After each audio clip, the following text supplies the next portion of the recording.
Good morning. पीडिया communication की ई पाठशाला में आपका स्वागत है। और आज हम कंप्यूटर के सेकंड डे में कंप्यूटर फंडामेंटल की चर्चा करने जा रहे हैं।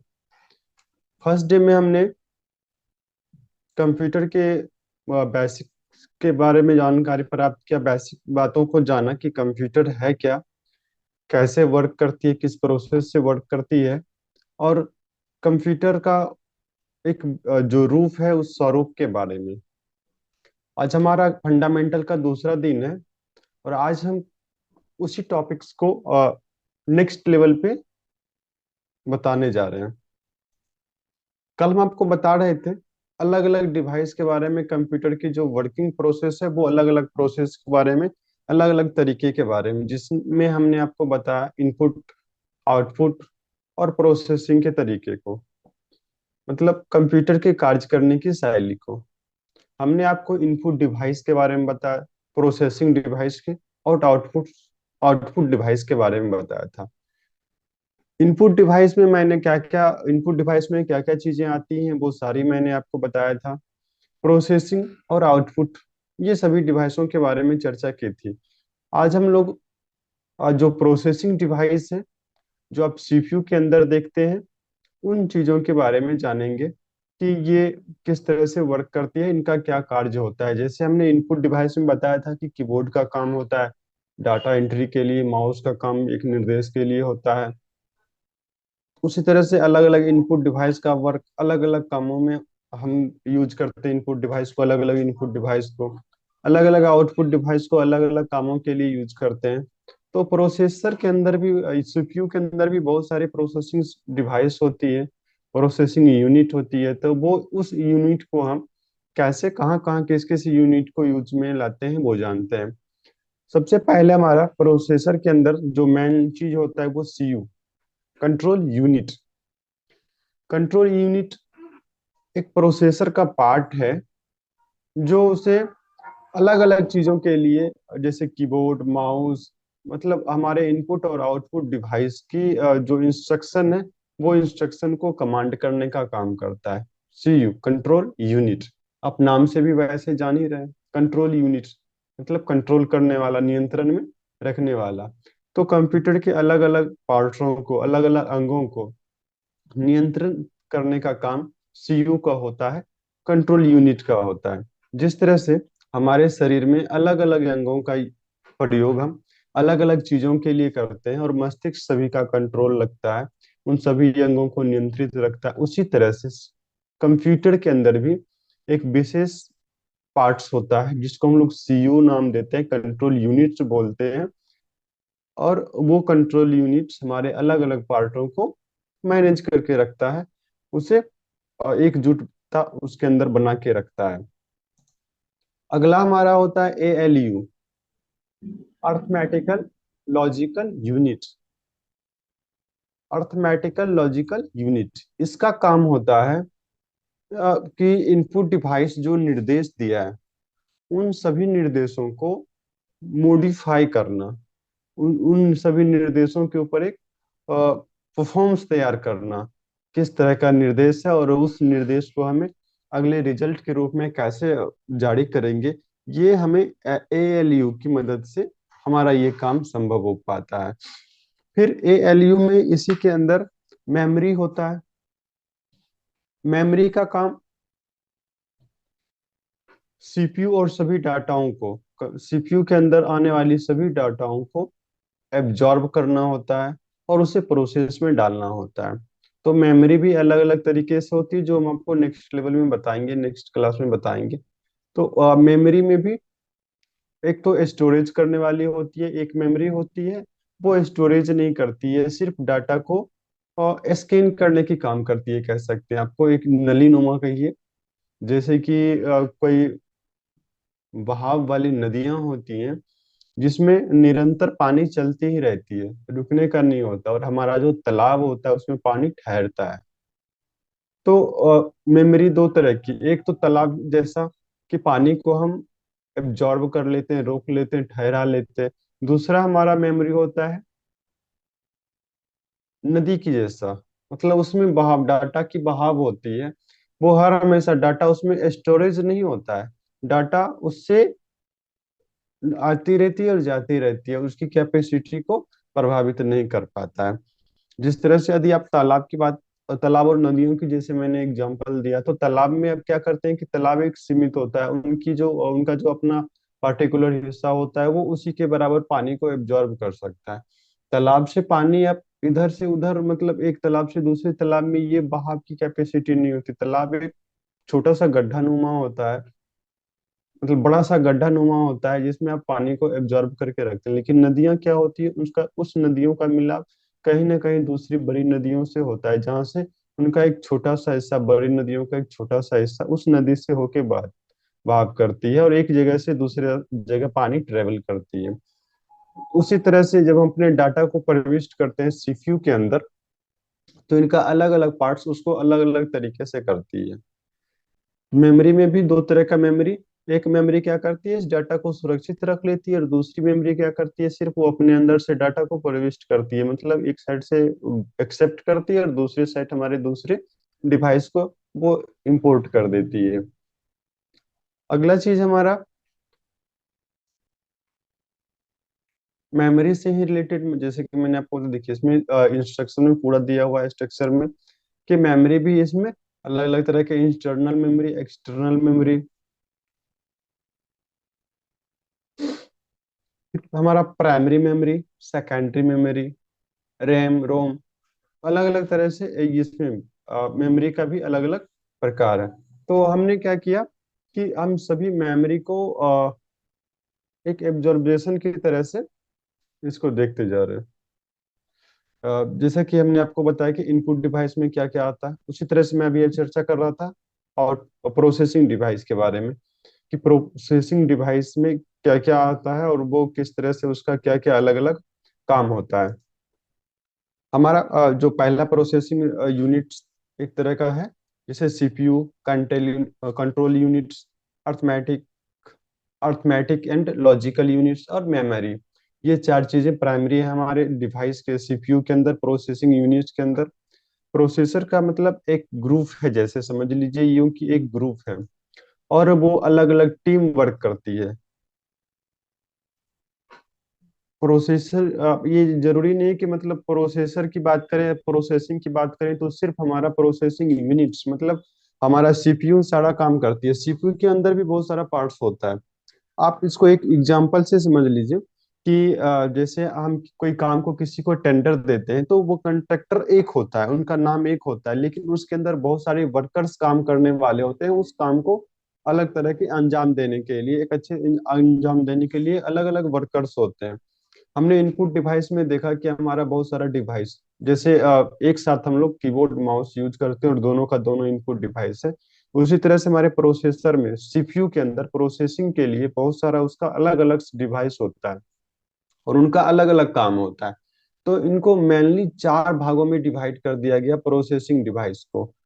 चार भागों में पहला डिवाइस हमने क्या रखा है, सीयू। सीयू का मतलब होता है कंट्रोल यूनिट।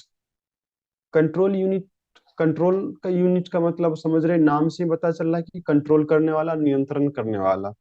तो हमारे सभी डिवाइस को, जैसे हमारा इनपुट डिवाइस, आउटपुट डिवाइस, जैसे मॉनिटर हो गया, प्रिंटर हो गया, इन सभी को जो मिला के रखता है, इन सभी को एक प्रोसेसर की तरह, मतलब सबको एक साथ काम में लाने का जो काम करता है वो कंट्रोल यूनिट का होता है। सभी को निर्देश भेजना, सभी का एक मिश्रण को सुरक्षित रखना, सभी के संगठन को बनाए रखना, ये काम होता है हमारा सीयू का, कंट्रोल यूनिट का। ये हमारे सभी डिवाइस को अपने अंदर कनेक्ट करके रखती है, निर्देशित करने का काम करती है। जैसे कि अब किसी वर्किंग में जाते हैं तो उसमें वहाँ एक सुपरवाइजर होता है, कॉन्ट्रैक्ट के अंदर भी एक सुपरवाइजर होते हैं, उनका एक टीम होता है, चाहे 5 या 7 आदमी या 10 आदमी का एक टीम होता है। उनका काम होता है वो उन अपनी टीमों को मोटिवेट रखना, उनको उस तरह के कामों को, उनके तरह के कामों को दिखाते रहना और उनसे करवाते रहना। उसी तरह से सीयू का काम होता है कि हमारे अंदर जो भी डिवाइस लगे होते हैं, उन सभी डिवाइस को कंट्रोल करके, कैप्चर करके रखना, उनको सपोर्ट करना, उनको प्रोसेस के लिए आगे मोटिवेट करना। और यदि आप सिस्टम यूज कर रहे हैं, कंप्यूटर यूज कर रहे हैं और कोई डिवाइस इसमें से मिसिंग होती है, तो सीयू हमें इन्फॉर्म कर देता है कि ये डिवाइस आपके पास नहीं है, यदि आप इस तरह के काम करना चाहिए। जैसे में मुझे टाइपिंग की आवश्यकता है, तो हम लोग मोबाइल में कर रहे हैं तो स्क्रीनशॉट की मदद से कर लेते हैं, दूसरे स्क्रीन टच की मदद से कर लेते हैं।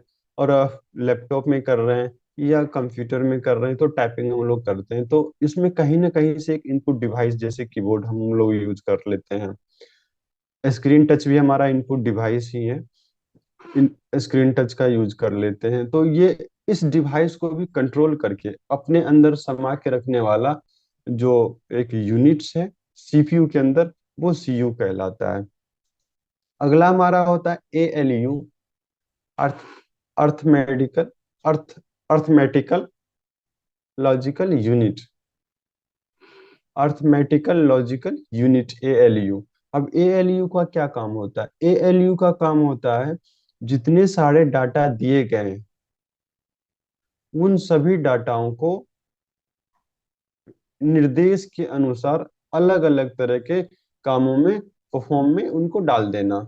जैसे हम टाइपिंग के लिए निर्देश देते हैं कंप्यूटर को, तो कंप्यूटर जिस डिवाइस से हम टाइपिंग के लिए देते हैं वो डिवाइस को कंट्रोल सीयू कर लिया, और जो निर्देश देते हैं उस निर्देश को कंट्रोल करने के लिए एएलयू का काम होता है कि वो उस निर्देश को एब्जॉर्ब करे, एब्जॉर्ब करने के बाद संबंधित डिवाइस को या संबंधित प्रोसेसिंग प्रक्रिया में उनको भेज दें। जैसे अब हम लोग खाना खाते हैं, तो खाना खाने के बाद मुंह से गले होके हमारे आंत में, पेट में हमारा भोजन जाता है, फिर वहाँ अलग अलग हिस्सों में अलग अलग पार्ट्स के लिए वो डिवाइजेशन हो जाता है। और उसमें से हमारे जो शरीर के अलग अलग पार्ट्स जो हमारे पेट में मौजूद होते हैं, वो भोजन को अलग अलग प्रक्रिया से उसमें जो अच्छे पदार्थ होते हैं वो ग्रहण कर लेते हैं, अवशिष्ट बाहर निकाल देते हैं।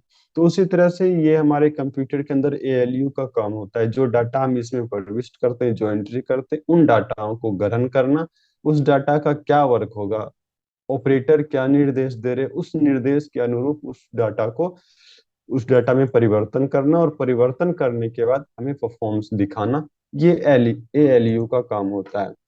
इसी प्रोसेसिंग यूनिट में सीयू में ही, सॉरी सीपीयू में ही हमारा एक चीज मेमोरी होता है, मेमोरी नाम का।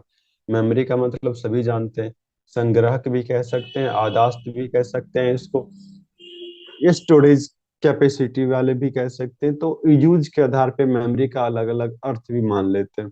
अब यहाँ पे मेमोरी का चलेंगे तो मेमोरी बहुत सारे प्रकार के होते हैं, लेकिन हमारे डिवाइस में जो फिटली आता है वो रैम रोम होता है, स्टोरेज मेमोरी होता है। अलग अलग तरह से मेमोरी को जानेंगे हम नेक्स्ट चैप्टर में, अभी सिर्फ उसका सारांश जान रहे हैं कि ये क्या चीज है। देखिए मेमोरी में मेमोरी का काम है क्या, हमारे डाटाओं को सुरक्षित रखना या तो डाटा को रीड करना, पढ़ना। जैसे अ, आप कहीं पे एक बॉडी गार्ड लगाते हैं, तो बॉडी गार्ड का काम, बॉडी गार्ड या आप ये कह सकते हैं कि अपने एक वॉचमैन लगाया, तो उनका काम क्या होता है कि आने जाने वालों पे एक निगरानी रखना। और दूसरा जो हमारा मैनेजमेंट होता है उसका काम होता है कि उन आदमियों को काम पे लगाना या उन आदमियों को सुरक्षित रखना। इसी तरह मेमोरी का काम होता है कि हमारे डाटा को एक्सेप्ट करना, अपने अंदर रखना, क्योंकि ये स्टोरेज डिवाइस, ये स्टोरेज के अंतर्गत आता है। और उस डाटा को रीड करके, मतलब किस लायक है, वो उस लेवल पे उसको सेंड कर देना, उस लेवल पे उसको स्टोरेज कर देना। देखिए मेमोरी में मेनली दो तरह से, एक होता है रीड ओनली, एक होता है रीड एक्सेस मेमोरी। तो रीड ओनली का मतलब होता है सिर्फ पढ़ सकता है ना, उसमें एक्सेस नहीं कर सकता, उसको स्टोरेज नहीं कर सकता है। और एक होता है read access memory. Read access memory का मतलब होता है वो डाटा को पढ़ भी लेता है, डाटा के अंदर परिवर्तन करने की भी कैपेसिटी रखता है। तो मेमोरी अलग अलग भागों में अलग अलग तरह से मेमोरी को हम रखते हैं। मेमोरी हमारा जैसे कि आप देख रहे हैं स्ट्रक्चर में दिखाया गया है, मेमोरी को मेनली तीन, इंटरनल, एक्सटर्नल, यूज के आधार पे हम कहे तो हम अपने डिवाइस के अंदर जो रखते हैं इंटरनल, डिवाइस के बाहर जो से जो मेमोरी हम लगाते हैं वो एक्सटर्नल। फिर इंटरनल को दो भागों में बांट दिया, प्राइमरी मेमोरी जो कि रैम रोम आ रहा है, और दूसरा सेकेंडरी मेमोरी जो हमारा हार्ड डिस्क होता है। उसी तरह एक्सटर्नल में सेकेंडरी मेमोरी होता है, फ्लॉपी डिस्क, सीडी रोम वगैरह वगैरह, ये सभी आते हैं। तो हमारा एक्सटर्नल मेमोरी वो हमारा अलग से चीज हो गया, वो उनको हम थोड़ा सा साइड कर लेते हैं अभी, और एक्सटर्नल मेमोरी में चलते हैं। तो प्राइमरी मेमोरी रैम और रोम। रैम का मतलब होता है रीड एक्सेस मेमोरी, और रोम का मतलब होता है रीड ओनली मेमोरी। इसको थोड़ा सा संक्षिप्त में जान लेते हैं, क्योंकि विस्तार तो हमें आगे जानना ही है। रैम रीड एक्सेस मेमोरी, जो हम डाटा देते हैं उसको रीड कर लेता है, ये किस लेवल का है, पढ़ लेता है, और पढ़ने के बाद उसमें परिवर्तन का भी काम रीड एक्सेस मेमोरी का ही होता है। रोम का काम होता है एक सिर्फ माध्यम बनना। जैसे हमने आपको नेक्स्ट एग्जांपल दिया था कि जैसे नदी, नदी का काम होता है पानी का बहाव करना, नाला का काम होता है पानी का बहाव करना, पानी को रोकना नहीं। और यदि हम तालाब बनाते हैं तो वहां पे पानी को एब्जॉर्ब किया जाता है, तो ये पानी को रोका जाता है। उस इसी तरह से हमारा ये रोम का काम होता है। जो भी डाटा हम देते हैं, डाटा उसके अंदर रुकता नहीं है। डाटा एक साइड से प्रविष्ट किया, हमने इनपुट किया, और दूसरी वो प्रोसेसिंग आउटपुट के लिए चला गया। तो ये सिर्फ रैम का काम होता है, इस तरह का काम करना। और सॉरी, रोम का काम होता है। और रैम का काम होता है कि उस डाटा को थोड़ा सा संग्रहित करना, उसमें बदलाव करना। आपके मोबाइल में जो रैम होते हैं या रोम होते हैं, वो सिर्फ डाटा को रीड करके एक्सेस करने का ही काम करता है। जो सेकेंडरी मेमोरी है जो कि हमारा हार्ड डिस्क है, तो हार्ड डिस्क का काम होता है सिर्फ और सिर्फ डाटा को संग्रहित करना। वो डाटा में चेंजिंग नहीं लाएगा, हमारे प्रोसेसिंग डाटा में चेंजिंग नहीं लाएगा, उसका सिर्फ संग्रहण करना होता है। डाटा जो आपने डाला, उस डाटा को यदि आप सुरक्षित रखना चाहते हैं तो वो हमारे हार्ड डिस्क सेकेंडरी मेमोरी में चला जाता है, और डाटा में कुछ परिवर्तन लाना चाहते हैं तो वो हमारे प्राइमरी मेमोरी के द्वारा चेंजेस हो जाता है। तो आज का सेकंड क्लास बस इतना ही था, क्योंकि जूम ने भी ये कह दिया है कि आप 10 मिनट से ज्यादा नहीं चला सकते हैं, आपका टाइम एंड होने वाला है। मतलब पता नहीं किस लेवल की ये बात है, जूम की तरफ से बार बार ये मैसेज आते रहता है कि आपको अपग्रेड करना होगा, या तो 30 मिनट से ज्यादा की मीटिंग आप अटेंड नहीं कर पाएंगे। तो ऑटोमेटिकली ये 10 मिनट में 3 मिनट तो शायद हो ही चुका है, और ये बंद हो जाएगा। तो आप लोग कमेंट में थोड़ा सा ये डिसाइड कर दें, ये बता दें कि हमारी जो क्लास की जो तैयारियां हैं, जो क्लास हम आपको दे रहे हैं, इसमें किस तरह से आप समझ पा रहे हैं, ये आपके लिए किस तरह से फायदेमंद हो रहा है या नहीं हो रहा है, या हमारी बातों को आप समझ पा रहे हैं या नहीं समझ पा रहे हैं। ये एक मैसेज के माध्यम से बता दें कि आप तक सही तरह से ये शिक्षा पहुंच रही है या नहीं पहुंच रही है।